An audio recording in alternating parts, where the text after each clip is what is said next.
Let's go over here, yes. The UN Human Rights Council agreed on a resolution to extend its investigation into human rights abuses by North Korea. I wanted to know if you had any comments on that. Let me see what I have. I do. Just give me 1 second. The Human Rights Council did a number of things today, including that. So let me just pull this up. You were asking about North Korea specifically, right? Yes. Okay. Yes, so we co-sponsored this year's resolution, which was led by the EU and Japan, adopted by a vote of 30 yes, 6 no, and 11 abstentions.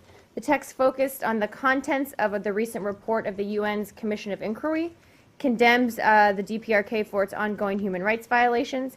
It also seeks to promote implementation of several of the Commission of Inquiry's recommendation, including the Security Council's consideration of a referral to the ICC and targeted sanctions against those most responsible for what the COI described as crimes against humanity.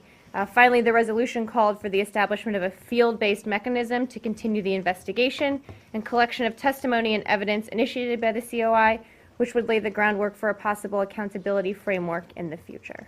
And one more related to both North Korea and the UN. The Security Council issued a statement regarding North Korea's recent missile launch. I wanted to know if you had any statement regarding that as well. Yes, so this happened yesterday. The Security Council unanimously condemned the DPRK's recent ballistic missile launches in a presidential statement, which all members agreed constituted clear violations of multiple UN Security Council resolutions. The Council also agreed to consult on an appropriate response. In the wake of yesterday's meeting, we remain in close consultation with our P5 members and the rest of the Council on the format and content of an appropriate response that would go a little further. Nothing to preview at this point, but obviously we'll keep having the conversation and see if there's additional action we can take. So what do you think is preventing stronger action against North Korea? I don't think anything's preventing stronger action. I think it's been 24 hours. We're talking about what to do next. We want to do it in the right way, but nothing's preventing it. We're just figuring out the right way to do it. Yes? North Korea again? It's kind of a follow-up.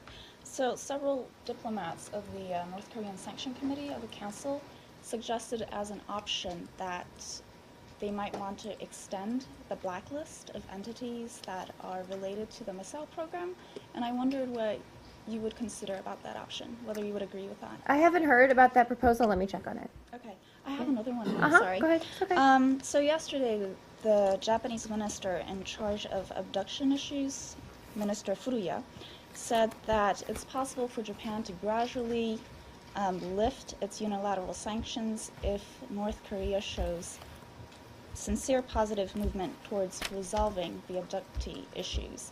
And North Korea and Japan will be meeting on Sunday.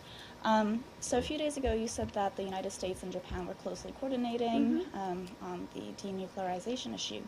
And I was wondering, if Japan does lift the sanctions, are you worried about the coordination between the States and Japan? Do you think that this could weaken? I don't want to predict what might happen. We are closely coordinated with our ally, Japan, on all issues related to North Korea and everything else. On this, we have continued to support Japanese efforts to resolve the abductions issue in a transparent manner, maintain regular contact with Japan on all of these issues, and just are not concerned about us not being on the same page here. So you don't think that this might weaken the overall? Again, I think you're getting into a lot of hypotheticals here. We don't think there's, any daylight between us on these issues, and if further things happen, I'm happy to engage on them then. Thanks, Marie. Yep, Elise.